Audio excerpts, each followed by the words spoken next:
Tapi ini ilmu materialnya diarahkan benar-benar terkait dengan NDT. NDT terutama menggunakan radiografi industri.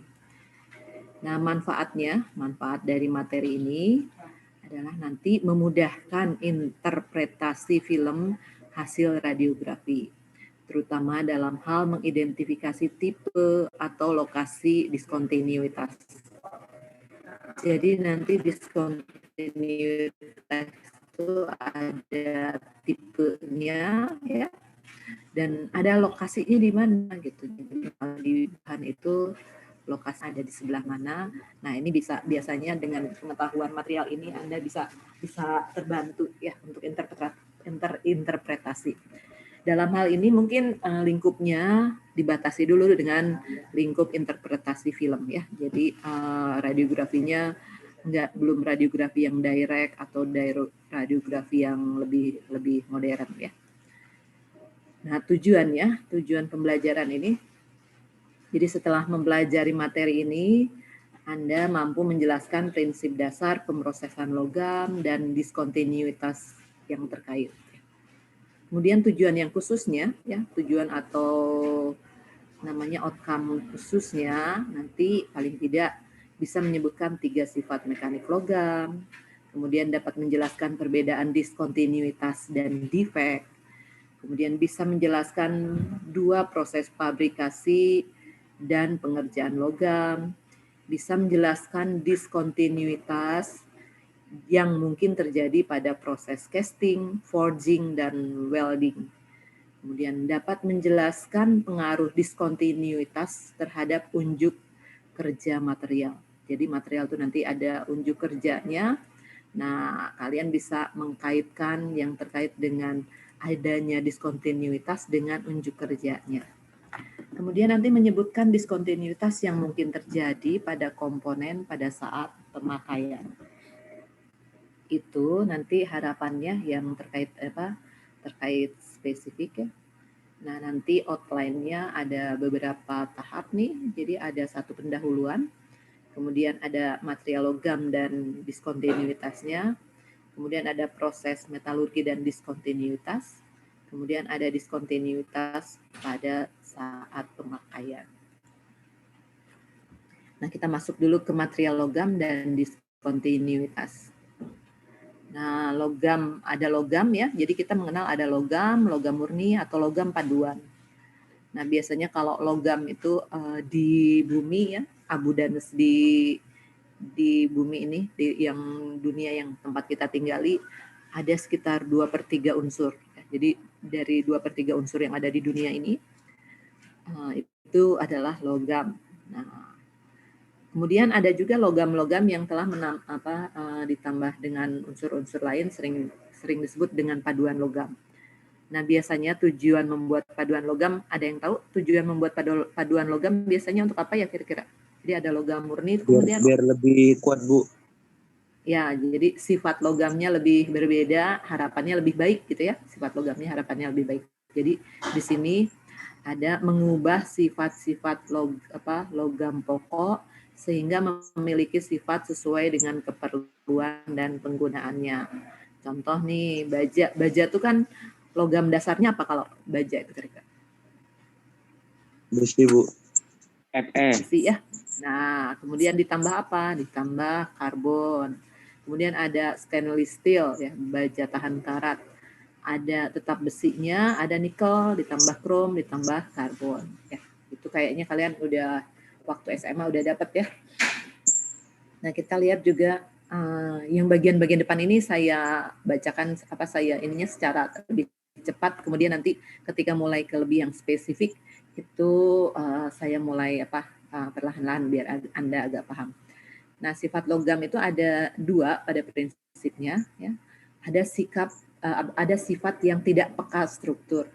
Kemudian ada sifat peka terhadap struktur. Misalnya kalau yang tidak peka terhadap struktur itu adalah logam itu nanti tidak dipengaruhi oleh perubahan struktur mikro atau makro. Misalnya sifat logam yang terkait dengan berat jenis, panas jenis, atau koefisien muai termal. Itu kan tidak dipengaruhi oleh sifat mikro dan makronya ya. Jadi kalau begitu logam itu sifat makronya berubah atau sifat mikronya berubah, ya kalau sifat mikro itu biasanya misalnya logam itu ordenya nanopartikel gitu ya.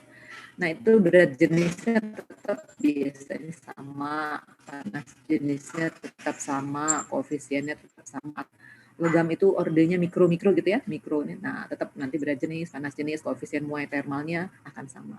Nah sementara ada sifat logam yang dipengaruhi oleh perubahan struktur mikro dan makro, misalnya sifat keuletan.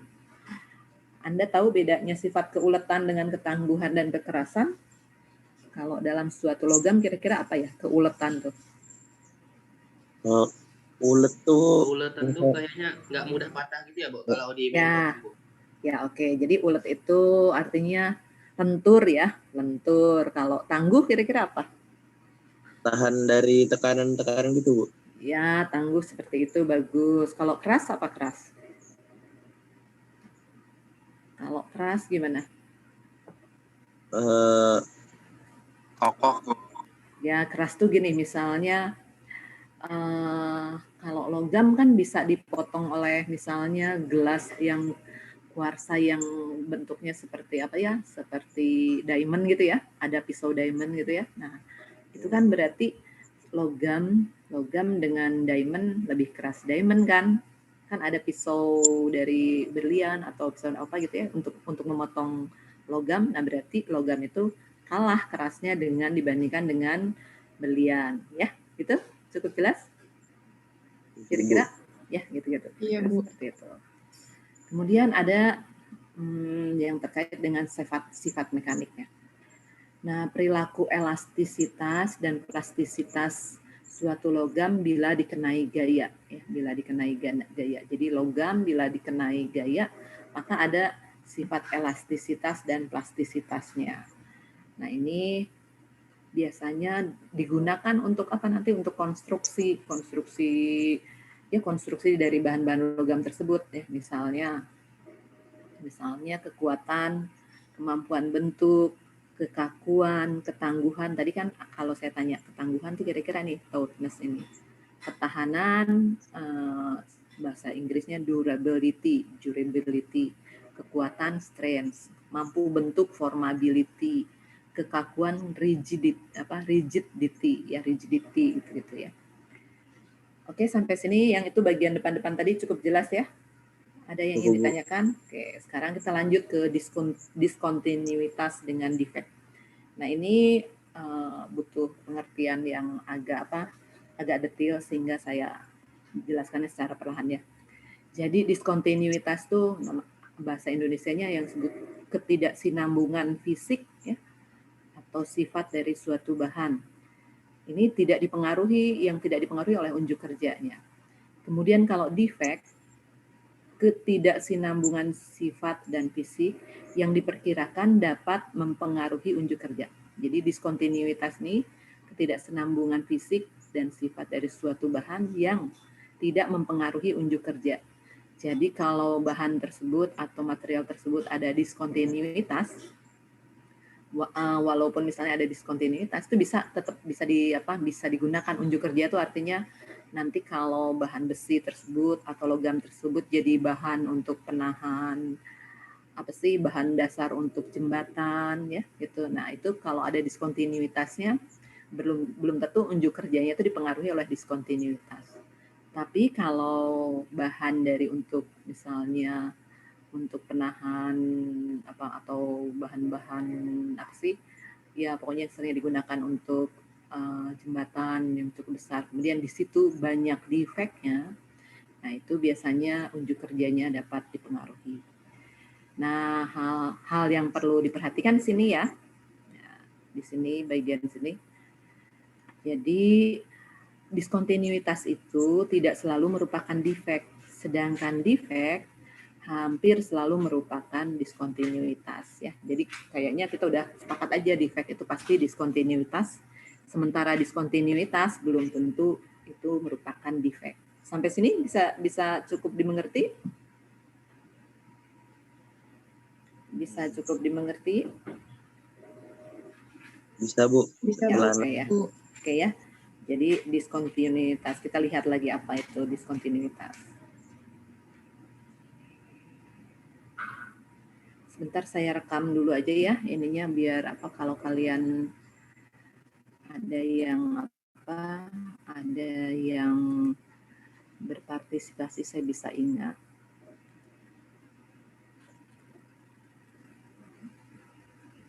Terkait dengan diskontinuitas dengan defect. Nah, kalau di permukaan bahan ini ada kerutan seperti ini ya, bisa terlihat, dan ada seperti ini. Kemudian kalau di permukaan bahan misalnya ada seperti ini ya, porosity sering disebut porosity atau inklusi. Nah, seperti ini, seperti ini. Nah, ini sering disebut dengan diskontinuitas. Nah, mana yang bagian defect? Nanti kita lihat ya yang di bagian defect tuh. Nah, jadi gini, kalau ini merupakan retakan ya, yang bagian sebelah kanan ini, yang gambar ini merupakan retakan, nah itu sering disebut defect. Tapi kalau inklusi yang masuk-masuk seperti ini belum tentu defect ya. Nah, yang di sini bagian atas ini kan juga merupakan retakan walaupun di permukaan nih. Nah, ini sering disebut defect. Kemudian kalau di dalam tuh misalnya ada gelembung udara ya. Kalau ordernya masih kecil-kecil itu disebut diskontinuitas ya. Tapi bukan defect. Kira-kira itu nanti kita Anda mungkin akan lebih jelas setelah bertahap nanti kalau sudah melewati beberapa slide ya. Kira-kira ini bayangan terkait dengan diskontinuitas dan defect. Gimana? Mau nanya Bu, kalau yang kerutan tadi diskontinuitas ya Bu? Yang mana yang kerutan? Yang ini? Iya. Ya bisa. Jadi retak dan kerutan itu bagian diskontinuitas. Tapi kalau inklusi, porosity itu bagian dari, retakan dan kerutan itu bagian dari defect. Inklusi dan porosity itu biasanya merupakan diskontinuitas. Gitu ya. Oke, kita lanjut ya. Nanti kita lihat. Jadi di sini ada materi yang khusus terkait dengan material logam dan diskontinuitas. Kemudian kita akan memeriksa yang mana diskontinuitas dan mana yang defect. Jadi nanti di sini poinnya adalah membedakan diskontinuitas dengan defect. Biasanya berdasarkan apa? Satu, berdasarkan dimensi dan jenisnya. Kemudian nanti juga berdasarkan dari acceptance atau keberterimaan kriteria dari suatu standar. Karena itu nanti ketika Anda belajar terkait dengan radiografi industri ya, radiografi industri kita tuh nanti ada kalian mendapat sedikit tentang materi terkait dengan standar apa yang diacu ya, bisa standar ASME, bisa ASTM ya, kita lihat. Kemudian metodenya tentu saja metode NDT atau uji tak rusak. Nah, sampai sini ada yang ingin bertanya? Sampai sini ada yang ingin ditanyakan? Belum Bu. Oke ya, lanjut ya. Nah, kita lihat, kita kaitkan saja pembelajaran terkait diskontinuitas ini dengan prosesnya, ya, proses penyiapan logamnya, atau dalam hal ini sering disebut dengan ilmu metalurgi. Metalurgi itu metal dari kata metal, urginya itu artinya ya ilmu lah ya, atau bidang. Nah, biasanya mencakup atas satu proses pembuatan atau proses pembentukan logam yang melibatkan energi panas untuk mencairkan semua bagian dari logam yang diproses. Ada di kulkas. Nah, ini kita masuk ke contoh pertama ya. Misalnya tadi kan pembuatan atau pembentukan logam. Nah, logam itu ketika dibentuk yang pertama-tama tuh biasanya masuk di pembuatan ingot. Ingot tuh apa? Coba cari aja di apa, kalian pegang HP kan, ingot tuh apa? Define ingot gitu ya. Nanti kalau udah masih bingung boleh tanya. Jadi ini adalah merupakan proses peleburan logam yang digunakan sebagai bahan baku untuk pembuatan barang yang lain. Jadi misalnya kalau mau membuat panci ya, berarti kan logamnya tuh dilebur dulu. Nah, ketika melebur logam itu disebutnya pembuatan ingot. Nah, prosesnya tuh adalah melting, pouring, dan cooling ya. Jadi melting tuh berarti kira-kira melting itu apa bahasa Indonesianya? Melelehkan. Melelehkan. Kalau pouring itu artinya apa? menuang ya, pouring menuang, cooling berarti mendinginkan. Ya, jadi nanti ketika membuat logam melebur itu biasanya ada 3 proses yang di lingkup pembuatan ingot itu. Jadi melelehkan logamnya, kemudian menuangkan ke tempat cetakannya, kemudian habis dituangkan berarti didinginkan. Ya. Nah contohnya seperti ini. Ya, jadi ini adalah pembuatan penyiapan ingot dalam suatu wadah ya, dalam suatu wadah. Nah dari sini nanti kelihatan ada proses-proses diskontinuitas pada ingotnya. Ya. Jadi ini ketika suatu logam dituangkan dalam suatu wadah. Nah di sini misalnya kelihatan ya, ada misalnya saya buat pakai kecil-kecil aja ya. Ini di sini yang ini. Nah, itu adalah gelembung-gelembung gas ya, gelembung-gelembung gas atau udara yang terperangkap di dalam logam-logam yang tadi dituangkan ya, setelah dibuat dilelehkan, dituangkan. Nah, ini bisa aja ada gelombang-gelombang gelembung-gelembung gas atau gelembung-gelembung udara yang terperangkap di situ. Kemudian misalnya kalau ini tuh kan bagian di pinggiran wadahnya, bentuk kristalnya seperti ini nih ya, lebih teratur. Walaupun demikian di sini kan ada gelembung udara yang lebih besar, sementara di sini gelembung udaranya kecil nih. Ini saya ininya pakai yang ini jadi.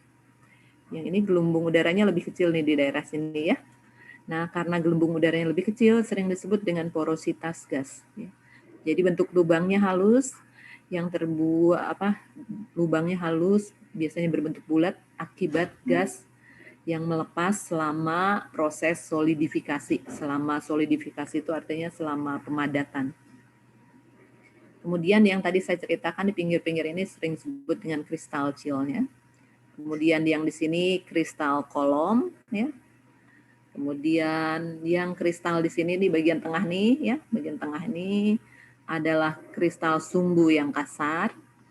Kemudian nanti di bagian yang hitam ini adalah penyusutan ya, penyusutan atau rongga yang terdapat di bagian dalam akibat membekunya cairan ya, cairan sisa. Kemudian nanti kenapa bentuknya jadi seperti ini ya, seperti enggak lurus gitu. Nah, ini akibat pipa susut. Jadi artinya permukaan logam cairan biasanya turun di bawah karena di sini pasti udara suhunya berbeda dengan pinggirannya ya. Jadi permukaan logam cair turun ketika membentuk kulit permukaan pada akibat penyusutan volume ya, penyusutan volume. Kira-kira bisa terbayang ya proses pembuatan ingot dan nanti ujung-ujungnya menghasilkan diskontinuitas.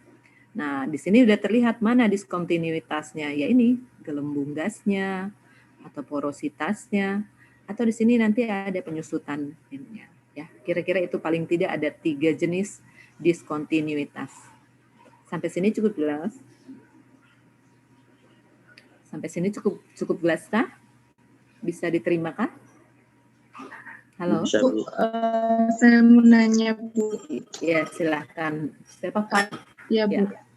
Jadi tuh istilah lebih simpelnya kalau kita membedakan diskontinuitas sama defect itu lebih ke efek dari itunya ya Bu, misalnya fenomenanya gitu. Ya fenomenanya terus nanti tuh kayak ke jadi istilahnya kalau defect itu adalah diskontinuitas yang berat gitu loh. Diskontinuitas yang serius gitu sehingga akhirnya jadinya defect, akhirnya tuh jadi kayak luka-luka atau crack gitu-gitulah. Gitu ya? Iya Bu, ya Bu. Kira-kira ke situ.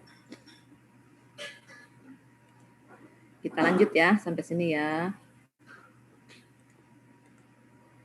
Nah, ini kalau tadi kan di proses metalurgi yang bagian apa tadi? Bagian apa? Yang pembuatan ingot. Nah, sekarang pengecoran. Tadi pengecoran tuh biasanya dengan cara pouring kan, dengan cara penuangan kan. Nah, sering disebut dengan proses pengecoran atau casting ya. Nanti castingnya itu artinya membuat membuat bentuk-bentuk gitu ya. Casting membuat bentuk-bentuk dari logam yang diinginkan, mencetak.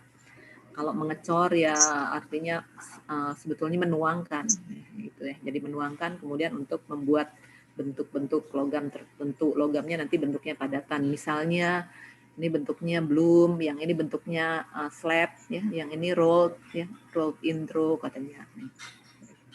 Kira-kira gitu. Atau ini slab, ini billet, yang ini bloom ya. Nah, apa itu proses pengecoran atau casting? Ya, itu adalah proses pembuatan objek ya dari logam atau logam paduan yang dilakukan dengan menuangkan lelehan logam ke dalam wadah ya, berbentuk tertentu sesuai keperluan. Ya, itu definisi dari pengecoran atau casting. Nah, kita lihat biasanya diskontinuitasnya apa yang terjadi, kita lihat ya. Jadi inggotnya tuh seperti ini, biasanya orientasi dari apa sih ya, kristal-kristal si logamnya itu ya, atau teksturnya. Jadi nanti ada tekstur orientasi, ada tekstur heterogenitas, ada tekstur impuritas atau pengotor. Nah, ini biasanya dibagi atas 3 zona ya. Ada zona 1, zona 2, zona 3. Ini secara skematik untuk apa sih? Untuk proses casting ini. Nah,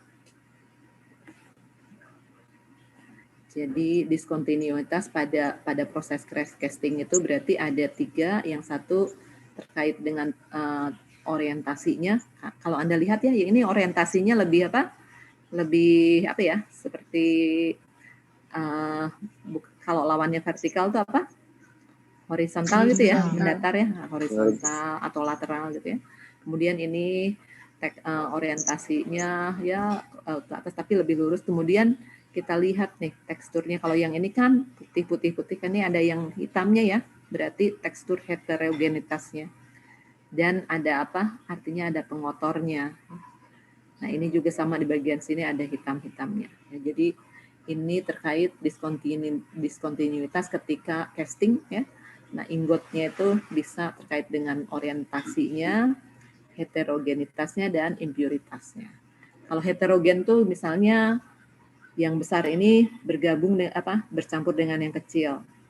Kalau impuritas lebih bersifat ada material lain yang masuk, misalnya yang bagian hitam-hitam ini menunjukkan impuritas.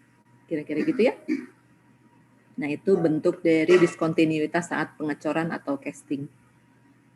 Kemudian ada juga pada saat casting itu bisa menimbulkan porosity ya. Porosity. Kata-kata poros itu artinya apa sih? Anda tahu ya? Poros itu apa sih? Lubang-lubang ya, porosity ya. Ya. Jadi porosity itu adalah gas yang biasanya merupakan gas yang terperangkap dalam bahan hasil cor ya. Jadi ada gas-gas atau udara-udara yang terperangkap di hasil cor. Biasanya berbentuk sferik ya, bulat. Berbentuk bulat dengan dinding yang relatif halus. Bisa terjadi di permukaan ya, bisa terjadi di permukaan atau di dalam bahan. Ya. Bisa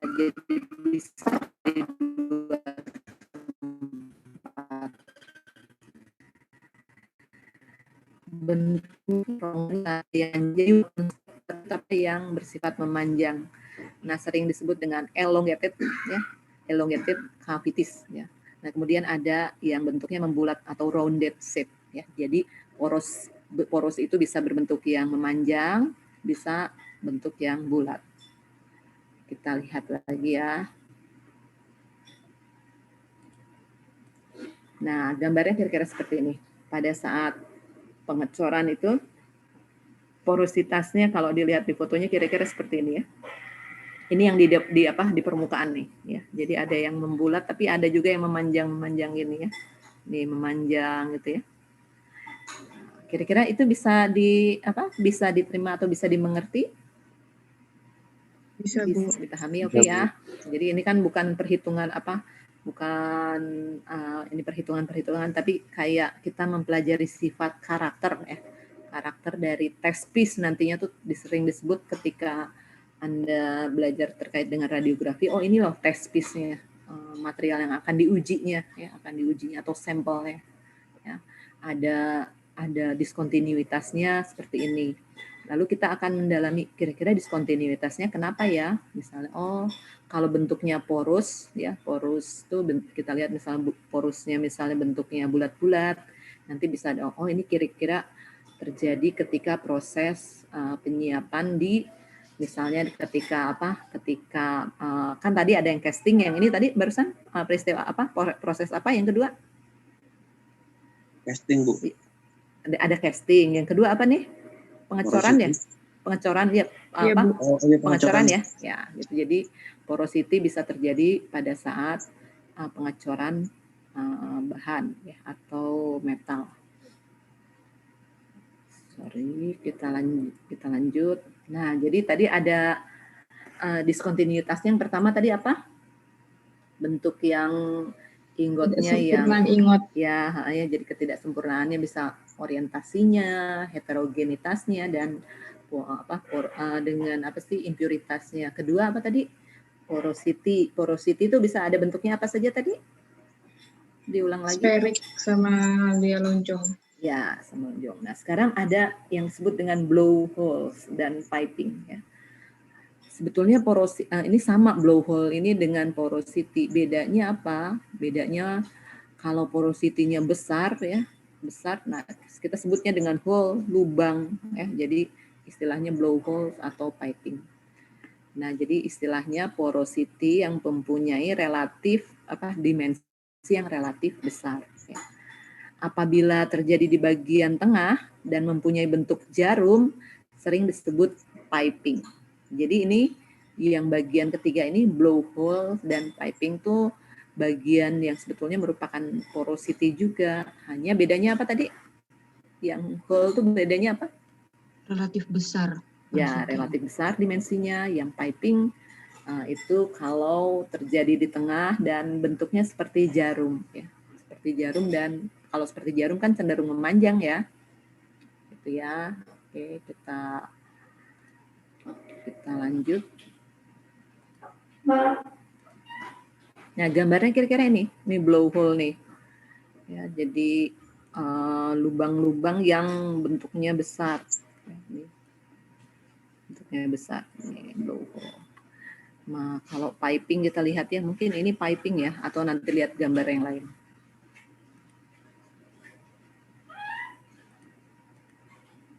Oke, yang tadi berarti yang saya tunjukkan itu piping. Sudah ada blowhole dan piping, ada juga shrinkage ya. Shrinkage itu pengkerutan ya, pengkerutan saat pembekuan. Biasanya mempunyai bentuk pada permukaan yang tidak beraturan ya. Ini seperti ini nih gambarnya ya. Mungkin kurang jelas, tapi kalau diperbesar kira-kira seperti ini nih jadinya ya. Jadi shrinkage dari hasil pengecoran ya. Sampai sini cukup jelas? Bisa apa? Bisa dimengerti? Bisa, Bu. Ya, jadi nanti mau nanya, Bu, kalau shrinkage itu gara-gara apa ya, Bu? Ya tadi yang permukaan biasanya di tengah-tengah gitu ya, ada perubahan jadi terkait volume gitu kan ya. Jadi volumenya tuh jadi lebih turun karena apa? Karena biasanya tekanan udara, kemudian suhu gitu ya. Kan volume, kalau volume itu biasanya dipengaruhi oleh suhu juga kan? Kira-kira gitu nggak? Nanda? Halo, Bu. Nanda, kalau volume suatu liquid atau cairan gitu, biasanya dipengaruhi oleh suhu kan? Suhu mempengaruhi volume tidak? Atau material lain lah? Kalau dipanasin, volumenya bisa lebih besar, didinginkan, bisa lebih kecil volumenya, benar nggak? Ya Bu, mempengaruhi. Ya. Jadi kira-kira ini sama juga. Jadi nanti akibat pada saat pendinginan, kemudian volume cairan yang tadinya logamnya melt gitu ya, meleleh, kemudian ketika mau membeku, nah itu jadi shrinkage, jadi berkerut ya, gitu-gitu. Kira-kira gitu ya. Kita lanjut ya. Nah, selanjutnya ada diskontinuitas yang disebut dengan cold crack ya. Nah, ini biasanya terjadi setelah proses pembekuan ya, dan dimulai dari permukaan bahan ya. Nah, ini biasanya mudah diketahui secara visual, cold crack. Nah, kalau udah ada istilah crack Crack itu artinya apa ya? Pecah gitu, retak gitu ya. Nah, ini yang jenis-jenis crack ini biasanya nanti merupakan diskontinuitas yang masuk ke defect. Tadi ingat ya, the rule of thumb-nya, semua defect biasanya merupakan diskontinuitas. Tapi tidak semua diskontinuitas merupakan defect. Benar nggak? Yang di depan tadi ya? Iya, Bu.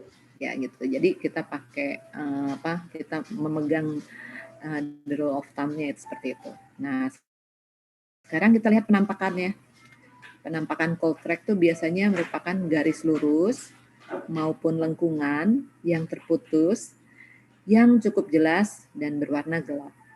Umumnya tampil secara tunggal. Nah, kita lihat. Pokoknya intinya biasanya diskontinuitas ini, tayangannya Pak Bagiono ini biasanya setelah ada penjelasan, ada gambarnya. Kita lihat. Nanti kita lihat yang cold crack ya, tapi ini berarti tidak habis di sini. Kita cari coba yang cold crack nih. Oh, tapi ini hot tears, yang cold crack-nya belum ada ya, nanti kita lihat. Kemudian ada yang namanya hot tears dari istilah bahasa Indonesia, kalau di bahasa Indonesia kan seperti cucuran air mata gitu ya.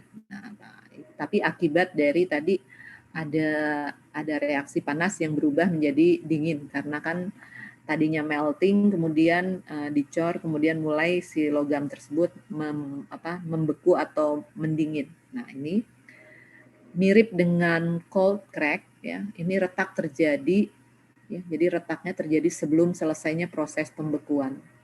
Nah, penampakannya dimulai dari ya, bagian dalam hingga muncul ke permukaan terbuka. Umumnya bercabang dan saling berhubungan.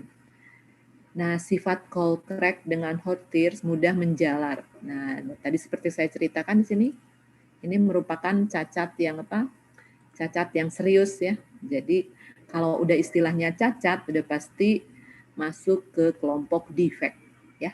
Kira-kira gitu ya. Ada yang mau tanya? Ada yang mau tanya kah? Nah, kira-kira gambarnya nih seperti ini. Ini kelihatan kan crack yang yang cukup serius gitu ya gambarnya ya, kelihatan cracknya ini. Ini juga kelihatan nih crack-cracknya seperti ini. Jadi yang retak-retak seperti ini. Ini hasil foto dari mikrografi yang dengan perbesaran 50 kali. Nah, ini kebetulan sih hot tears, tapi bentuknya sebetulnya cold crack dan tears itu mirip, hanya bedanya ya, kita lihat lagi ya bedanya ya. Biar kalian tahu ininya. Sorry.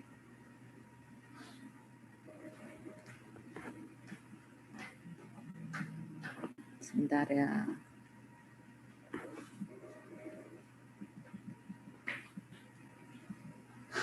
Kita lihat ya. Jadi kalau cold crack terjadi pada permukaan ya, terjadi setelah proses pembekuan, dimulai dari permukaan bahan. Kalau hot tears terjadi sebelum selesainya proses pembekuan. Ya, itu yang nanti Anda bisa membedakan terjadinya defect atau diskontinuitas ini. Sampai sini cukup jelas? Sampai sini cukup jelas kah? Jelas, Bu. Halo? Ya, oke. Kita lanjut ya. Lalu ada istilah dengan diskontinuitas yang disebut dengan burning. Nah, ini biasanya terjadi pada pengecoran dengan volume yang besar. Jadi kalau pengecorannya volumenya besar, biasanya ada istilah burning. Burning itu bahasa Indonesianya kira-kira apa? Burning itu apa? Ya, terbakar gitu ya, pembakaran lah. Nah, ini apa sih yang dibakar dalam hal ini? Biasanya ketika ternuang metal atau logam, nah itu kan biasanya ada wadahnya atau ada fase yang lain ya, fase yang lain. Nah, ini biasanya fase yang satu bisa membakar fase yang lain. Nah, ini klasifikasinya kita lihat ya. Yang pertama ada penetrasi logam, yaitu sering disebut dengan physical burning. Kemudian ada juga misalnya ada pasir yang meleleh atau menempel di permukaan logam, chemical burning. Jadi misalnya kalau ada logam yang masuk ke dalam ke dalam material tersebut, ya ke dalam material yang dicor tersebut, ya bahan yang dicor, misalnya kemasukan logamnya kemudian meleleh. Kenapa meleleh? Karena volume metal yang dicor itu besar sehingga cukup panas, logamnya meleleh. Kemudian atau ada kemasukan pasir ya, pasir di permukaan kemudian meleleh pasirnya. Nah, jadi kalau yang logam itu biasanya fasenya sama ya, jadi jenisnya adalah sama-sama logam, sementara kalau pasir itu kan silika. Ya, pasir itu silika berarti materialnya berbeda dengan logam ya. Nah, ini jadi sehingga sering disebut dengan physical burning, yang satu adalah chemical burning. Sampai sini cukup jelas? Jelas, Bu. Oke. Nah, kemudian ada istilah dengan inklusi. Inklusi itu artinya ada sesuatu yang masuk, benda asing yang masuk atau terjebak. Nah, ini bentuknya titik-titik seni. Nah, itu disebut dengan inklusi. Jadi, keberadaan suatu bahan asing yang terjebak selama proses pengecoran, dan kemudian ketika pengecorannya itu didinginkan ya, hasil cornya didinginkan, atau ini disebutnya pembekuan. Ya, jadi inklusi nanti ada sesuatu yang masuk. Kemudian inklusi ini kita bisa dibagi atas beberapa ya. Yang satu disebut dengan cold shot ya. Jadi itu merupakan yang masuk itu adalah logam ya. Jadi inklusi logam atau jenis yang sama dengan induknya. Jadi yang induknya itu artinya material yang tadi yang dicor ya, yang dicor bisa volumenya banyak atau tidak. Kemudian kemasukan logam, berarti kalau logamnya sama berarti sering disebut dengan cold shot. Jadi misalnya kita sedang mengecor baja, kemudian kemasukan logam-logam kecil yang mirip-mirip juga dengan baja, misalnya besi. Nah itu berarti cold shot. Biasanya terjadi di dekat permukaan atau di dalam bahan. Bentuknya biasanya spheric, kadang-kadang dilapisi oksida. Ya. Jadi inklusinya tuh dilapisi dengan oksida. Nah, kira-kira misalnya seperti ini ya. Jadi misalnya ketika mengecor gitu, kemudian ada metal yang terpercik gitu ya. Nah, itu sering disebut dengan cold shot. Sampai sini cukup jelas? Jelas, Bu. Oke, jadi nanti kalian tinggal menghafalkan aja ya, terus nanti lihat gambar-gambarnya, kemudian lihat kalau bentuknya di film seperti apa. Nah, itu biasanya orang-orang NDT hanya interpretasinya kayak gitu. Jadi ahli radiografi itu, oh ini defeknya akibat ada cold shot atau apa. Dihitung, nanti biasanya ada perhitungannya, keberterimaannya berapa berdasarkan standar. Nah, dari situ ujinya tuh nanti kita menyimpulkan, oh ini ujinya diterima atau tidak, ya gitu. Nanti tapi kita secara bertahap saya jelaskan lagi. Kemudian ada yang disebut dengan sponginess ya, sponginess. Spons itu artinya ya apa? Spon itu artinya apa? Busa ya, mirip-mirip busa. Jadi gelembung-gelembung udara yang banyak ya. Jadi biasanya terjadi pada awal proses pembentukan nih. Bentuknya seperti busa, seperti spon. Bisa terjadi secara lokal atau area yang luas. Nah, itu sponginess. Jadi itu termasuk juga suatu diskontinuitas. Apakah itu nanti merupakan defek atau bukan tergantung nanti derajat diskontinuitasnya. Kalau misalnya areanya luas dan nanti bisa mempengaruhi unjuk kerja, yaitu biasanya merupakan defek. Ya. Kemudian ada yang lain lagi ya, diskontinuitas sering disebut dengan misplaced core. Jadi kalau kita menggabungkan dua metal yang habis dicor tapi ternyata bentuknya tuh tidak sama gitu. Jadi tempatnya tuh tidak persis sama seperti ini gambarnya ya. Nah, ini sering disebut dengan misplaced core atau ketidakseragaman ketebalan atau dinding hasil cor-coran atau penempatannya tidak sama. Gitu ya, bisa dilihat ini yang penjelasan material yang terkait NDT ini kadang lebih mudah dimengerti karena ada gambarnya ya, karena ada gambarnya. Sampai sini cukup jelas? Sampai sini bisa bisa lanjut lagi? Bisa Bu, bisa Bu. Oke ya. Nah, jadi makanya saya nanya sampai sini bisa lanjut lagi karena materialnya materinya lumayan banyak. Bu, Jadi mau nanya Bu. Ya silakan Anda. Tadi yang di inklusi cuma ada call chat aja Bu. Tapi nanti kita lihat lagi ya. Jadi yang ini ada pembagiannya lagi. Harusnya ada pembagian lagi sih, tapi ya mungkin yang bagian ini inklusi call chat. Tapi jadi gini, ini baru tadi kan di tahap 1, yang pertama di tahap casting, yang kedua di tahap pengecoran kan ya. Nanti ada di tahap pengelasan, banyak lagi jenis inklusinya. Jadi ini tuh artinya diskontinuitas inklusi pada tahap pengecoran. Terus tadi ada diskontinuitas apa yang di tahap casting. Jadi nanti Anda bisa menganalisis, kalau inklusinya chat berarti inklusinya adalah di bagian proses pengecoran. Gitu ya, Nanda? Kira-kira gitu dulu ya. Iya, gitu Bu. Nanti kalau tidak ada kesesuaian kita bisa jadi bahan untuk diskusi lebih lanjut, bisa mungkin di minggu depan gitu ya. Kan ada dua minggu nih untuk menjelaskan ilmu material terkait dengan radiografi industri ini. Yang lainnya ada Samuel ini, gimana Samuel, cukup jelaskah? Samuel atau siapa, Panji? Untuk Sam sih masih mencoba memahami yang misplaced core itu Bu. Misplaced core, kenapa? Gimana? Soalnya kayak kalau dilihat kayak itu kan kayak kalau dari gambarnya itu kayak dibelah 2, terus kayak salah penempatan gitu Bu. Iya. Jadi hanya misalnya kan kadang-kadang gimana? Dalam pernyataannya dikatakan ketidakseragaman ketebalan Bu. Oh iya, ya. Tapi sebenarnya bisa seperti ini, bisa juga nanti ketika ini kebetulan gambarnya seperti ini ya. Tapi misalnya kalau cor-corannya bentuknya kotak gitu ya, nggak bulat gini ya, kotak gitu misalnya, kotak. Terus penempatannya nggak sama. Nah itu jadi bisa misalnya nih ya, ini misalnya kebetulan nih kelihatannya sama ya Samuel ya.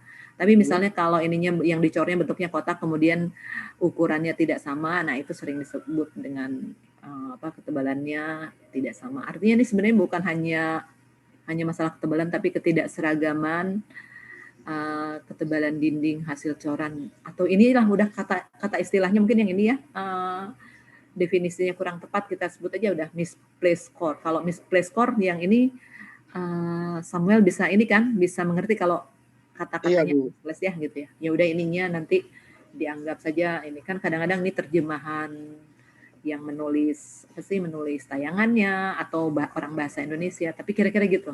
Ya jadi ini bisa bentuknya seperti ini atau bisa lurus tapi tidak penempatannya tidak sama. Nah, itu sering disebut misplaced core. Termasuk sebenarnya yang diistilahkan di sini juga ini termasuk misplaced core kalau nanti ada ketebalannya tidak seragam, masih masuk di misplaced core. Gitu ya, Samuel ya? Iya Bu, baik Bu. Oke. Terima kasih Bu. Ya, oke. Tadi berarti sudah di tahap membuat penyiapan material yang mulai dari casting sampai pengecoran ya. Nah, ini kita masuk ke pengelasan. Nah, ini biasanya orang-orang NDT lebih banyak mengujinya adalah logam-logam yang hasil dilas. Terutama nanti kalau ada praktikum ATN, biasanya yang diamati itu adalah test piece atau sampel logam yang diujinya itu adalah hasil pengelasannya. Kita definisikan dulu ya. Pengelasan logam itu apa? Yaitu pengelasan logam itu adalah penyambungan dua bagian atau lebih ya. Jadi penyambungan dua bagian atau lebih yang secara atomik ya. Jadi menyambungnya lebih secara atomik dengan menggunakan energi bisa secara lokal ya untuk mencairkan bagian yang akan disambung. Nah, jenis-jenisnya bisa dibagi dua, yang secara pembagian besarnya adalah pengelasan tanpa tekanan ya, atau disebut dengan fusi welding, dan pengelasan dengan tekanan atau pressure welding. Nah, kita lihat ini bentuk dari hasil suatu las-lasan. Sering disebut dengan reinforcement ya. Reinforcement biasanya digambarkan seperti ini karena memang kalau dilihat nanti cross sectionnya, dimensinya itu bentuknya seperti apa, yang di las tuh biasanya dibuat seperti segitiga gini. Nah ini kalau ditarik sudut gitu dari yang dimensi yang segitiganya ini, bagian sudutnya itu sering disebut dengan groove angle, ya, groove angle. Kemudian sisi-sisinya ini disebut dengan bagian side wall-nya, ya. Yang bagian tengah ini adalah weld metalnya, jadi logam pengelasnya. Kemudian ada bagian lain ya yang di luar dari metal pengelasnya. Nah ini sering disebut bagian yang sini ya, yang merah muda ini sering disebut dengan heat affected. Jadi jadi bagian dari substratnya atau logam dasarnya yang terpengaruh oleh panas yang diberikan dari logam metal yang hasil weldnya. Ya. Jadi ini substrat sering disebut dengan base metal. Ya. Nah kemudian yang bagian bawahnya ini yang ada lubang kecilnya sering disebut dengan root opening. Ya, root opening. Nah kira-kira ini adalah nomenklatur dari sambungan las butt joint, ya, sering disebutnya seperti itu. Nah ini kalau dilihat secara fotonya ya, di fotonya kira-kira ini bentuk dari weld metalnya. Ini bagian khasnya, ini tetap weld metalnya, ini base metalnya. Ini bagian-bagian yang tadi yang dipengaruhi oleh panas ya, yang zona-zona yang dipengaruhi oleh panas dari metal weldnya. Sampai sini cukup jelas? Cukup, Bu. Oke, kita lanjut ya. Nah, kita lanjut ke metode pengelasan. Nah, metode ngelas itu ternyata ada banyak nih. Jadi dulu saya waktu ada tuh praktikum ketika saya kuliah PATN dulu ya, D3. Tuh ada praktikumnya tuh ngelas ya. Jadi kalau walaupun saya orang TKN dulu, zaman dulu tuh dapat praktikum pengelasan itu terkait dengan materi ini sampai 3 SKS nih. Jadi kita belajar ngelas dari mulai ngelas pakai busur listrik, ngelas dengan gas, kemudian resistant welding. Yang tidak di sini itu ada ya, ngelas pakai elektron beam ya. Ini saya belum pernah. Terus bracing juga ya, menggunakan kuningan ya.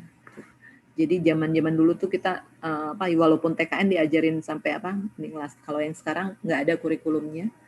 Tapi walaupun demikian secara teori saya berikan pada Anda, nanti di antara Anda ada yang benar-benar berminat untuk mempelajari NDT, karena kalau misalnya nanti ketika lulus dan Anda ingin langsung bekerja, sebelum bekerja di tempat lain kadang-kadang jadi ini tempat kerja ini jadi kayak batu loncatan gitu ya, jadi PPR, tapi PPR-nya yang terkait NDT. Nah kadang-kadang seperti itu Anda cukup tahu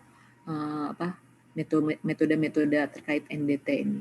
Jadi nggak harus bisa juga, tapi kalau memang Anda benar-benar nanti berminat, itu boleh saja diambil. Jadi seperti saat ini kan ada di Prodi LMEC ya, Prodi LMEC yang sedang melakukan pelatihan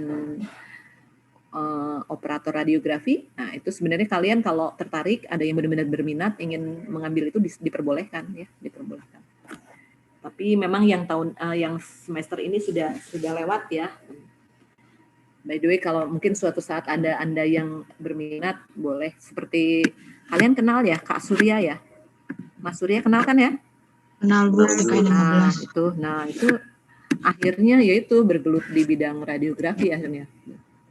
Tapi ya karena mungkin udah minat ya. Nah, kita lanjut ke metode pengelasan ini. Jadi ada metode pengelasan busur listrik, dibagi atas 4 nih. Sealed metal arc welding atau sering disingkat dengan SMAW ya. Kemudian ada gas metal arc welding. Kemudian gas tungsten, jadi pakai gas tapi yang digunakan bukan gas metal tapi tungsten. Jadi metalnya diganti tungsten atau wolfram. Gas tungsten arc welding, kemudian submerged arc welding. Nah ini bagian pengelasan menggunakan listrik. Kemudian ada jadi menggunakan listrik tapi yang jadi sumber energinya listrik, tapi metalnya itu nanti dibuat menjadi gas. Tapi ada juga yang benar-benar hanya pengelasan menggunakan gas saja, ya. Jadi tidak pakai listrik. Jadi sumber panasnya itu nanti dari gas yang akhirnya membuat api menyala, cuma benar-benar dari gas. Tapi kalau ini sumber energinya dari listrik. Kemudian ada resistance welding, ya biasanya spot welding atau seams welding. Kemudian ada electron beam welding. Nah, ini electron beam welding ini salah satu metode pengelasan yang modern. Ya. Jadi pakai mesin berkas elektron. Jadi menggunakan sumber elektron yang energinya lumayan tinggi sehingga menghasilkan panas. Nanti ujung-ujungnya ada bara seperti bara api, ya. Itu bisa buat melas. Dan ini biasanya melas-melas yang seperti ini biasanya untuk material-material maju, termasuk misalnya untuk IC atau barang-barang elektronik yang kecil-kecil, ya bisa pakai electron beam welding. Kemudian yang bracing ini biasanya pakai, jadi sumber panasnya bisa dari gas, tapi sumber metal yang dilelehkan, ya, yang untuk bahan weldnya itu adalah bracing itu artinya kuningan. Ada yang tahu kuningan itu campuran apa saja? Ada yang tahu? Sama logam nggak, Bu? Iya logam, tapi logam apa ya? Logam apa dan apa? Tembaga. Ya, tembaga dengan apa? Nikel kah, Bu? Tembaga dengan stanum. Stanum, tahu? SN ya? Ya, gitu ya. Jadi stanum tuh termasuk kelompok timah juga kan ya, ada timah putih dan timah hitam gitu ya. Kalau timah hitam Pb ya, kalau timah putih apa? Nikel. Ya, bukan. Kalau timah putih itu stanum itu SN itu rumusnya. Ya enggak? Halo?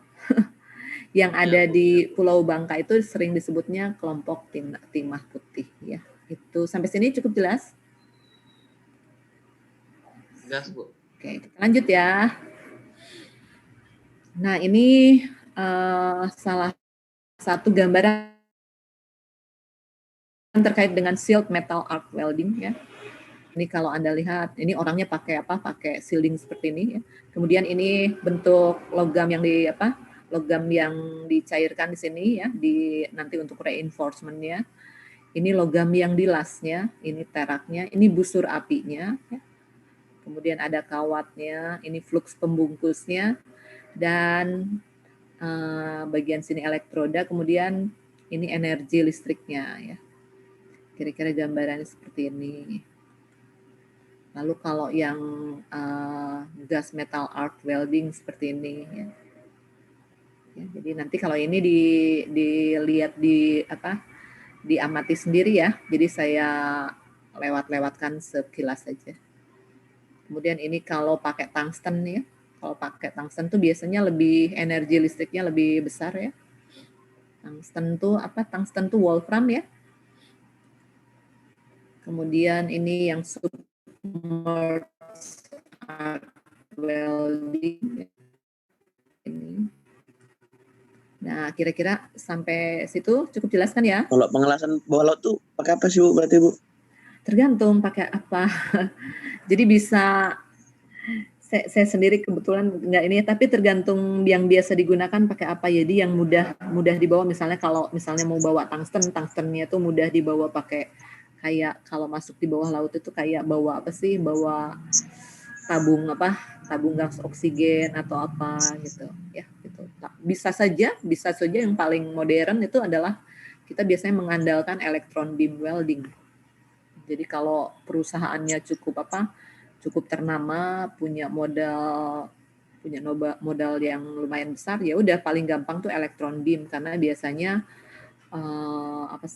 peralatannya lebih simple, lebih cheap, tapi energi yang dihasilkan bisa besar gitu.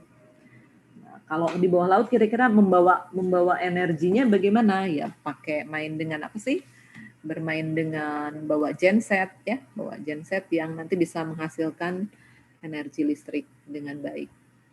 Kira-kira gitu ya, Nanda ya. Nanda, cukup jelas? Iya Bu, iya Bu. Ya, tapi nanti boleh dicari ya. Nanti saya juga cari sekarang tuh teknologi welding itu kan benar-benar makin maju, makin berubah juga. Nanti saya carikan juga ini ya, infonya. Ada yang lain ingin ditanyakan? Ada yang ingin tanya? Jadi ini untuk pengelasan yang lain ya. Kalau yang tadi kan pakai busur listrik ya. Kemudian ada pengelasan dengan gas, elektron beam, bracing, resistant welding. Nah, kemudian kita masuk ke diskontinuitas pada saat proses pengelasan. Kalau tadi saat pengecoran tuh ada berapa? 8 ya atau 9 ya? 9 jenis. 10, Bu. Oh, 10 diskontinuitas. Nah, nanti kita lihat di pengelasan ini ada berapa jenis diskontinuitas. Biasanya yang sering keluar pada saat-saat ujian kalau radiografi ini di bagian Di bagian pengelasan biasanya gitu ya, yang banyak jenis-jenisnya di bagian pengelasan, yang banyak. Kita lihat ada yang pertama disebut dengan undercut ya. Undercut itu adalah ya, adanya benda kerja yang ikut leleh dan masuk ke dalam daerah lasan sehingga tidak terisi logam pengisi secara cukup. Nah, kira-kira seperti ini bentuknya. Ya, jadi ini kelihatan ya. Ini saya ini kecil. Ya, ini kan ini metal base-nya ya. Metal base-nya itu ikut leleh saat terjadi pengelasan. Jadi kan ini hasil las-lasannya metal lasnya ini biasanya panas. Kemudian base metalnya ikut leleh. Nah, kalau ada di daerah sini, ini disebut dengan external undercut. Gitu ya? Ya, Ya, bisa Bu. dimengerti. Lalu kan ini kan namanya reinforcement. Kalau bagian atas yang ikut leleh sering disebut eksternal. Kalau bagian bawah yang seperti ini sering disebut dengan internal undercut. Gitu ya, bedanya ya. Nah, kalau saya menjelaskan gini gampang nih, tapi nanti kalau bentuk dalam gambar dalam film membedakan eksternal dengan internal. Nah, itu nanti ketajaman mata Anda juga dilatih. Nah, kemudian juga keahlian menginterpretasi ya, keterampilan menginterpretasi itu terlatih juga, bedanya external undercut dengan internal undercut ya gitu. Nanti ini ke arah interpretasi filmnya ya. Ini baru gambaran terkait dengan jenis-jenis diskontinuitas dan bentuknya.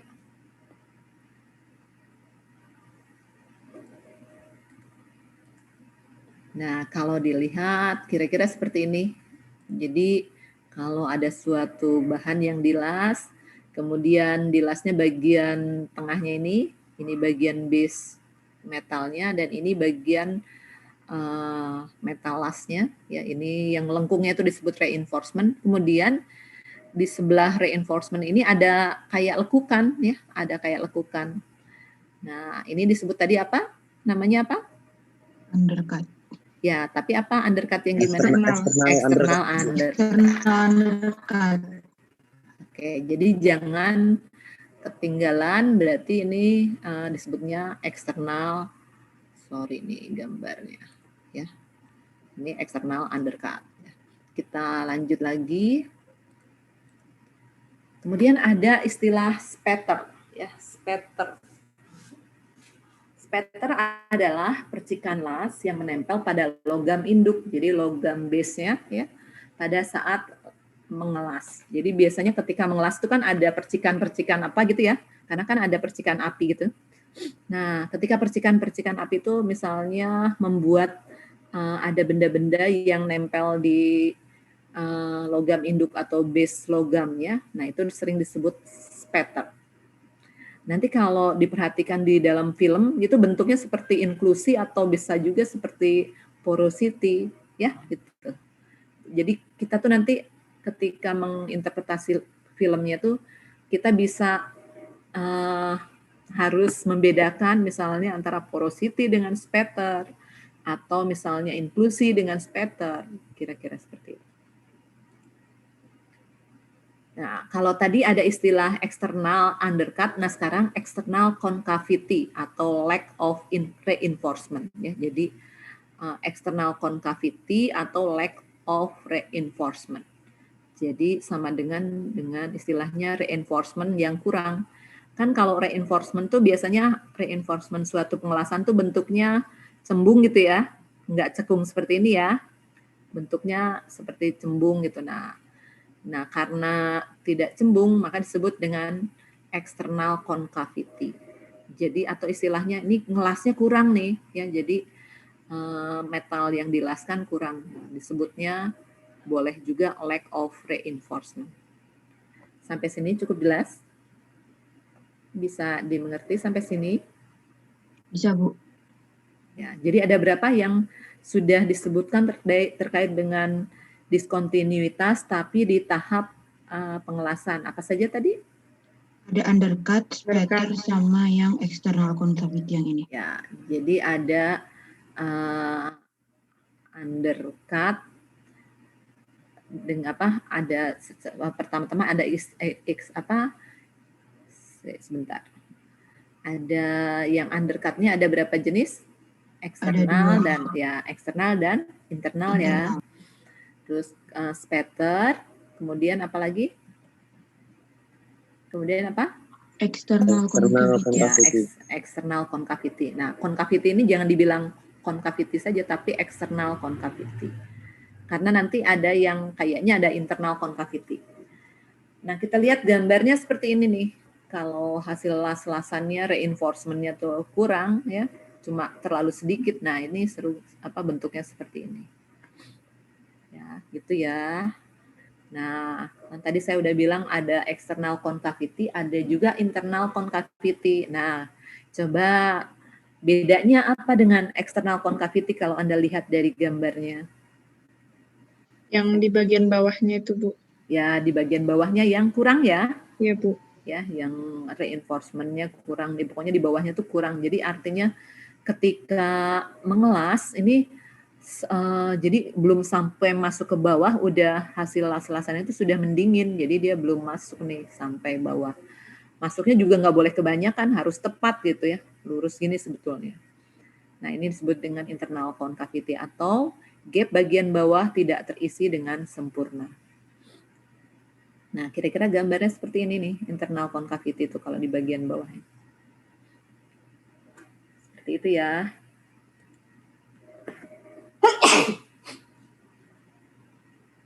Lalu ada istilah excessive reinforcement. Jadi ketika membuat mengelas reinforcement ini juga jangan terlalu cembung atau terlalu berlebih. Kalau terlalu berlebih tuh gendut banget nih. Nah, ketika kegendutan sering disebut dengan excessive reinforcement atau reinforcement yang berlebihan. Jadi cembung ya, tapi jangan gendut banget gitu, jangan kayak gunung gini ya. Nah, kalau seperti gunung ini sering disebut dengan excessive reinforcement. Gitu ya. Cukup jelas? Jelas, Bu. Oke, kita lanjut. Nah, ini kelihatan nih. Jadi kalau reinforcementnya normal saja kan nggak gendut. Ada bisa operasi pada kelop yang ada seperti ini ya, reinforcement yang berlebihan. Nah, kemudian kalau tadi ada excessive reinforcement, ada juga excessive penetration. Jadi eksesifnya ada di bagian bawah ya, di bagian bawah. Kalau tadi kan di bagian atas. Nah, ini di bagian bawah. Jadi logam pengisi berlebih di bagian rootnya, bagian bawahnya. Jadi gendut di bagian bawahnya. Nah, gambarnya kira-kira seperti ini. Ya. Nanti kadang-kadang ini menetes nih, excessive penetration-nya. Ya, kira-kira gitu. Nah, tadi yang menetes itu ya, jadi sering disebut dengan burn through ya, burn through gitu ya. Jadi menetesnya logam lasan akibat terjadinya excessive penetration yang berlebih ya. Jadi sebenarnya excessive penetration itu udah berlebih, jadi berlebihnya dicoret nih. Jadi akibat terjadinya excessive penetration. Bentuknya cekungan bagian bawah ya, tapi sifatnya lokal ya, sifatnya lokal artinya tidak semua menetes ya. Jadi kalau ada gambarnya kira-kira seperti ini nih ya. Kalau tadi kan ada juga yang lack of apa sih yang internal ya, internal apa undercut itu ya. Oh iya, internal concavity ya. Ya. Internal concavity itu semuanya gitu. Jadi apa? Semua bidang yang dilas, bagian rootnya cekung semua. Kalau burn through hanya karena menetes kan bagian tertentu, jadi secara lokal. Nah, yang cekungnya itu secara lokal di bagian rootnya. Nah, itu disebut dengan burn through. Gitu ya. Cukup jelas? Jelas, Bu. Jelas. Nah, proses terjadinya burn through nih. Burn itu artinya terbakar ya, panas, kemudian through-nya itu artinya lepas lah. Nah, seperti ini. Jadi kelebihan banyak, kemudian karena banyak kan terus menetes ya. Kemudian ada juga istilah kalau di dalam pengelasan, kalau tadi dalam pengecoran tuh ada misplace apa? Misplace apa tadi Samuel? Misplace core. Ya, kalau yang ini permukaannya tuh tidak beraturan, jadi ngelasnya tuh renjul-renjul gitu ya. Bahasa Sundanya renjul itu apa ya? Bahasa Jawa apa? Indonesia. Jadi nggak beraturan ya. Permukaan tidak beraturan atau irregular surface ya. Permukaan las yang tidak teratur baik ketebalan maupun lebar las-lasannya. Jadi ini biasanya orang yang baru pengalaman pertama kali mengelas masih seperti ini ya, masih belum bagus nih. Nah, masuk ke porositas ya. Porositas adalah lubang gas yang berukuran halus dalam logam las. Penyebabnya biasanya gas pelindung yang digunakan tidak sesuai. Jadi biasanya ketika ngelas tuh ada gas yang digunakan sebagai gas pelindung. Kemudian ada juga disebabkan oleh benda kerja basah ya. Kemudian selain itu juga terdapat karat pada benda kerja atau tadi apa sih metal induk atau apa sih tadi bahan apa metal base-nya ya. Nah, jenis-jenis porositas nih ada macam-macam nih. Jadi dulu saya sampai harus ngapalin yang ini kalau porositasnya terpencar seperti ini disebut dengan isolated porositas. Kalau berkumpul seperti ini disebut dengan cluster porosity ya, porosity yang ini isolated porosity. Kalau terpencar seperti ini tapi banyak ya, ini disebut dengan distribute porosity. Nah, kemudian kalau porosity-nya memanjang dan searah ya, nah ini disebut dengan linear porosity. Sampai sini cukup jelas? Sampai sini cukup jelaskah? Bisa dimengerti? Bisa, Bu. Ya.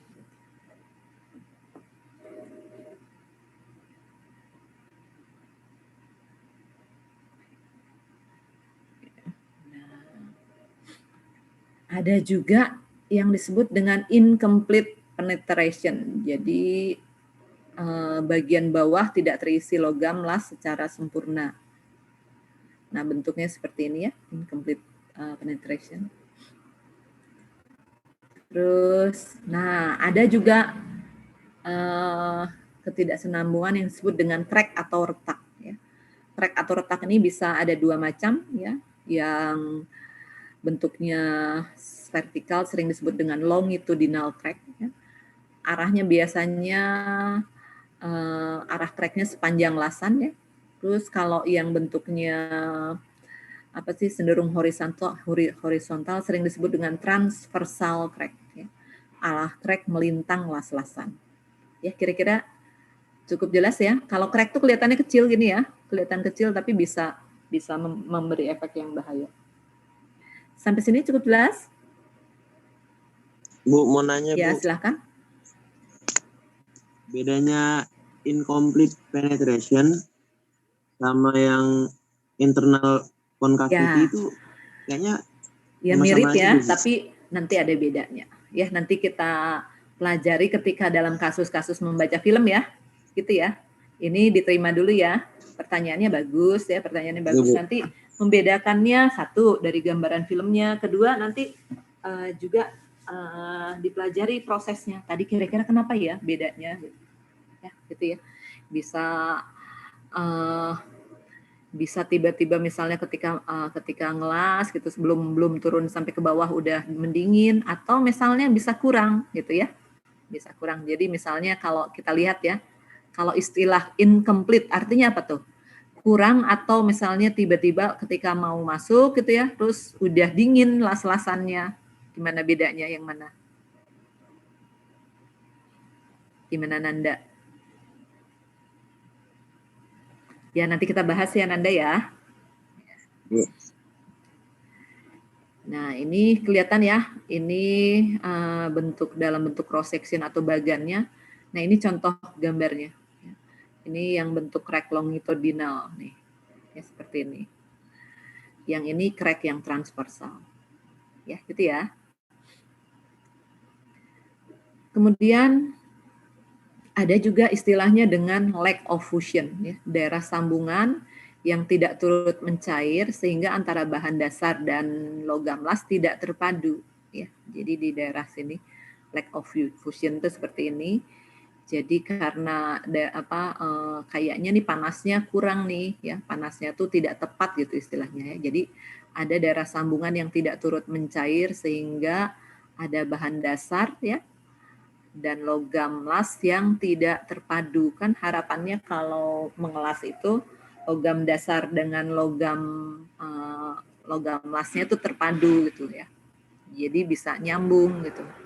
Nah ini karena sambungannya tidak turut mencair. Jadi pasti ada sesuatu ketika ngelasnya panasnya entah kurang, entah tidak tepat ya. Jadi ada yang tidak mencair.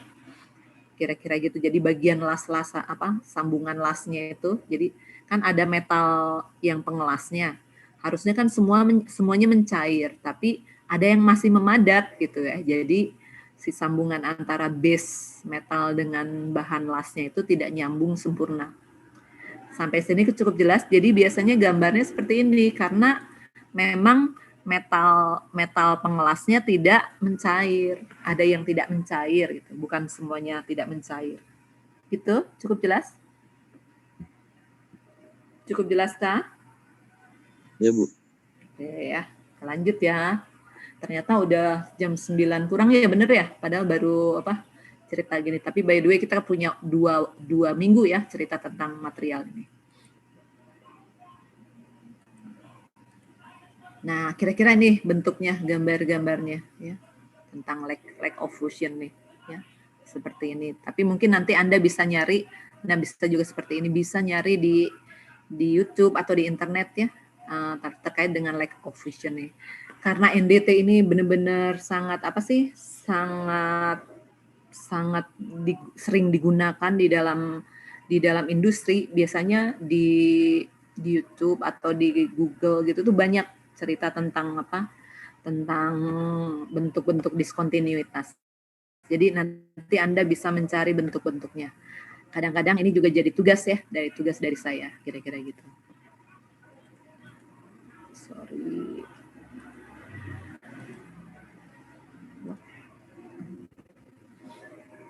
Nah, kalau tadi yang ditanyakan Samuel tuh misplace ya. Tapi kalau yang ini ya, yang untuk metal itu mirip analog dengan tadi misplace. Nah, ada yang disebut dengan mismatch atau misalignment atau bahasa ininya high-low ya. Jadi tidak sejajarnya dua base metal yang disambung. Jadi kan kalau kita ngelas tuh inginnya menyambung dua base metal gitu ya. Jadi metal yang ini dan metal yang ini pakai las. Nah karena posisinya nggak sama, sering disebut dengan mismatch ya. Kalau yang di sini misalnya ini mismatch tapi ada incomplete penetration-nya. Jadi bagian sini Anda lihat ya, ada yang ada yang incomplete penetration-nya. Jadi bahan lasnya tidak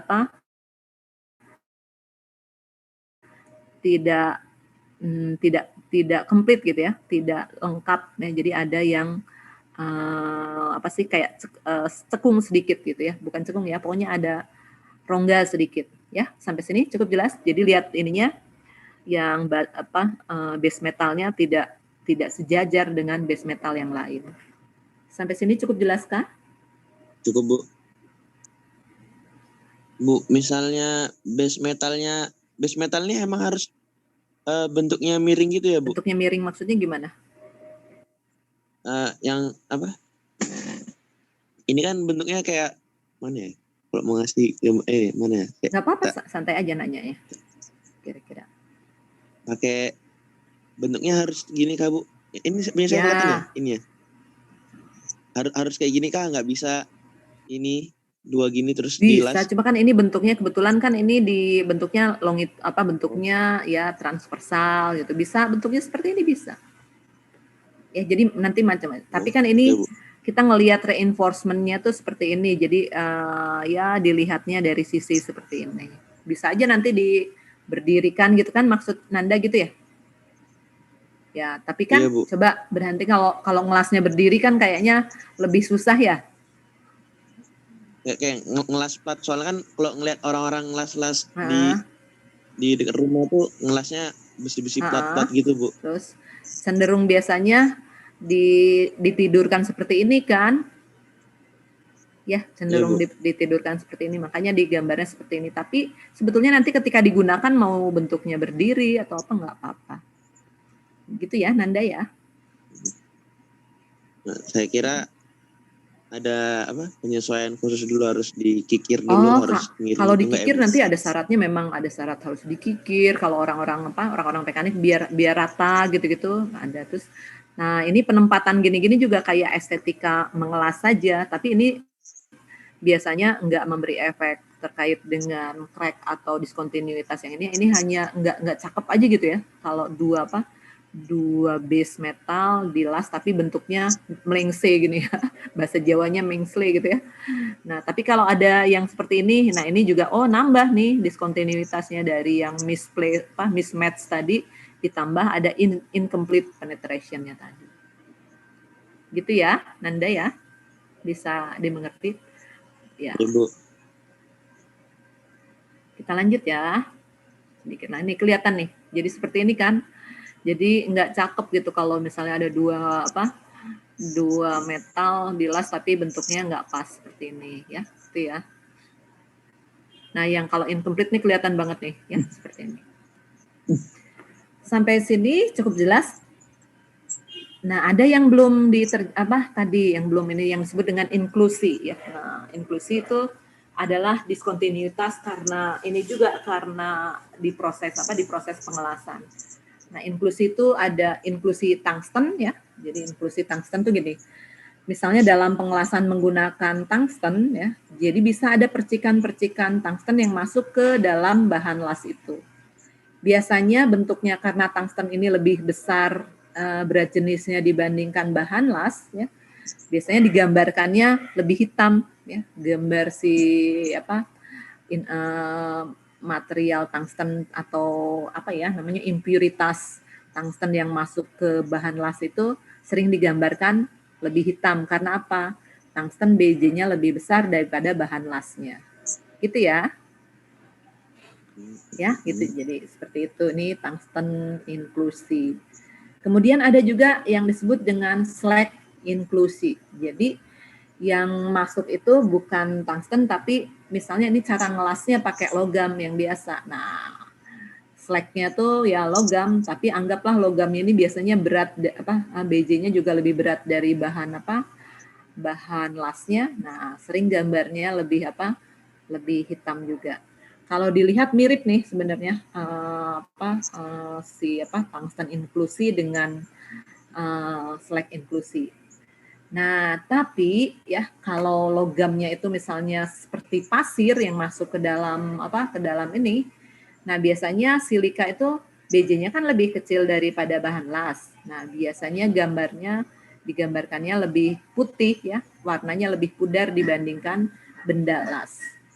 Kira-kira gitu ya. Gitu ya. Jadi kalau slag inclusion ini bukan logam, bukan logam. Jadi artinya inklusi dari material yang sifatnya bukan logam. Ya, seperti ini. Tadi seperti saya bilang tuh apa? Silika atau pasir.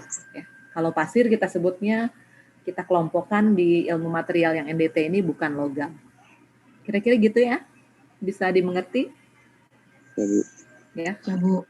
Ini sebenarnya gambarnya yang slide ini harusnya gambarnya lebih putih ya, lebih putih. Tergantung inilah, kita sepakatnya tergantung benda material apa sih? Material lasnya. Masih kita lihat masih banyak kan nih apa bahannya. Ada yang ingin ditanyakan? Ada yang ingin ditanyakan? Belum, Bu. Ya, oke, kita lanjut ya. Mudah-mudahan 10 menit ini bisa nambah apa? Nambah ini yang lain ya. Jadi kalau tadi penyiapan apa sih? Proses penyiapan logamnya mulai dari casting, kemudian apa? Pengecoran, terus pada saat ngelas gitu ya. Yang pertama bukannya ingot, Bu. Oh iya, ingot terus apa? Casting, kemudian apa? Pengecoran, pengelasan ya. Nah, ini kemudian ada yang penempaan. Jadi penempaan itu pembentukan ini, proses pengerjaan logam untuk mendapatkan bentuk akhir dengan cara menempanya tuh bisa ditempa ya, dipukul-pukul gitu, bisa di-roll, bisa laminasi, bisa ekstrusi ya, atau kombinasi ya. Jadi ini untuk membuat bentuk yang bentuk material atau test piece yang diinginkan. Misalnya kalau pipa ya, kalau yang diinginkan tuh benda logam, material logamnya bentuk pipa. Biasanya pengerjaannya dalam bentuk apa nih? Ditempa, di-roll, atau laminasi, atau ekstrusi? Kalau bentuknya pipa. Anda tahu kan kalau di-roll tuh di apa? Jadi logam yang lurusnya tuh di apa? Digulung gitu kan ya? Nah kalau pipa di apa kan kira-kira? Pipa dilaminasi atau di-roll gitu aja. Pernah ada nggak yang mbak-mbak ngerol rambutnya di-roll gitu gimana? Digulung gitu ya? Nah, jadi pipa tuh cenderung ditempanya dengan cara pengerolan. Nah, ini juga bisa menghasilkan diskontinuitas pada tahap ini ya. Ini misalnya kalau benda materialnya tuh ingin penempaannya tuh adalah laminasi ya. Bentuk laminasi. Nah, ini biasanya bentuk cacatnya. Jadi misalnya karena dilaminasi itu bentuk cacatnya melebar yang orientasinya sejajar dengan permukaan. Nah, cacatnya sering disebut juga laminasi ya. Penyebabnya biasanya jadi di benda logam tersebut ada porosity yang besar ya. Bisa juga piping bentuknya atau inklusi non logam dalam bahan dasar pada saat ditempa. Nah, nanti ketika ditempa, dilaminasi gitu, maka akan melebar ya, melebar dan menyebar. Nah, bentuknya seperti ini. Yang laminasi ini cukup jelas? Bisa dimengerti ya. Jadi misalnya ada lembaran kertas atau lembaran lembaran plastik gitu ya. Di antara lembaran plastik itu misalnya ada cairan gitu ya. Terus plastik itu dilaminasi, maka cairannya akan melebar kan?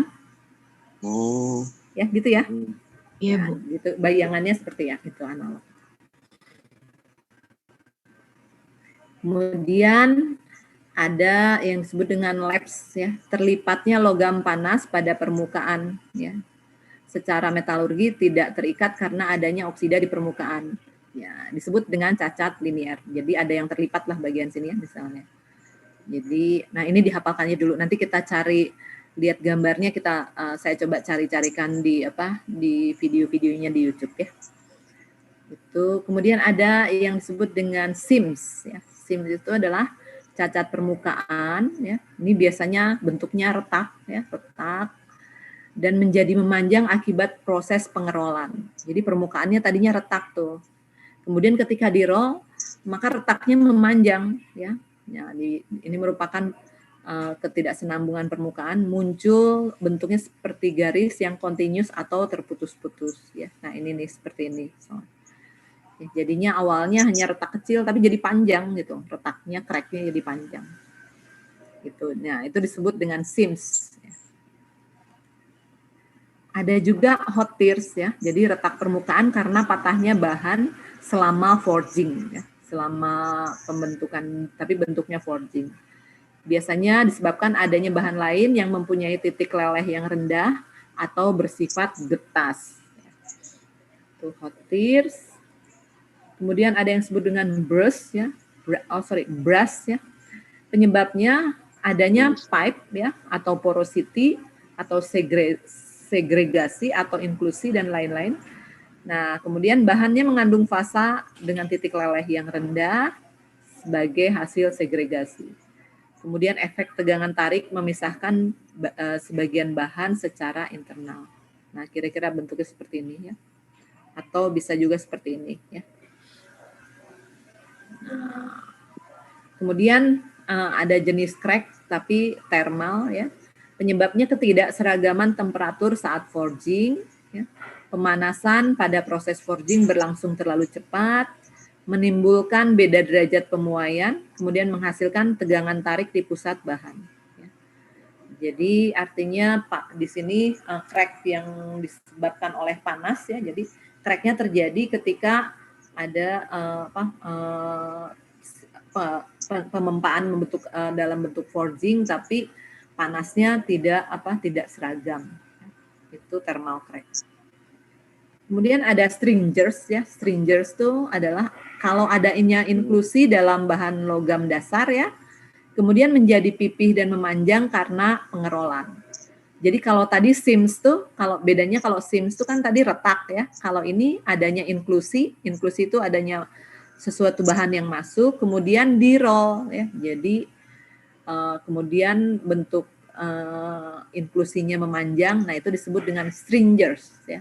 Stringers. Kalau yang seam tadi karena apa? Crack ya, crack memanjang. Ya gitu ya. Ya Bu. Oke. Kemudian ada pipes itu yang memanjang. Jadi pipes tapi bentuknya memanjang disebabkan karenanya ada porosity atau pipes ya, porosity yang panjang. Kemudian di roll ya. Jadi ada 3 macam yang bentuk karena pengerolan terus memanjang. Seams, stringers dan pipes ya, ada S-nya. Sampai sini cukup jelas? Cukup jelas ya. Nah, yang bahan ini nanti kita sisanya kita bahas minggu depan. Kemudian nanti saya tunjukkan beberapa video minggu depan. Tapi by the way, ada tugas untuk kalian untuk mencari dulu film-film ya, hasil film dari diskontinuitas seperti ini. Seperti yang saya sebutkan tadi sebelumnya. Gitu ya. Cukup jelas tugasnya? Jadi carilah bentuk film. Jadi artinya film itu artinya setelah hasil radiografi industri. Nah, filmnya tuh kalau jenis misalnya tadi elongated porosity, bentuk filmnya seperti apa? Atau misalnya internal concavity, bentuk filmnya seperti apa? Ada kumpulan-kumpulannya itu bentuknya. Jadi kalian sudah mencari dulu bahannya untuk diskusi minggu depan. Sampai sini cukup jelas? Cukup jelas ya? Ya, jelas, Bu. Ya, baik. Nah, saya akhiri dulu kuliah yang hari ini. Terima kasih. Mohon maaf bila ada hal-hal yang tidak berkenan pada saat membawakan kuliah ini. Terima kasih. Sampai ketemu lagi. Salam sehat buat kalian semua. Terima kasih Bu. Terima kasih ya. Terima kasih banyak Bu. Terima kasih Bu. Ya, oke. Ya.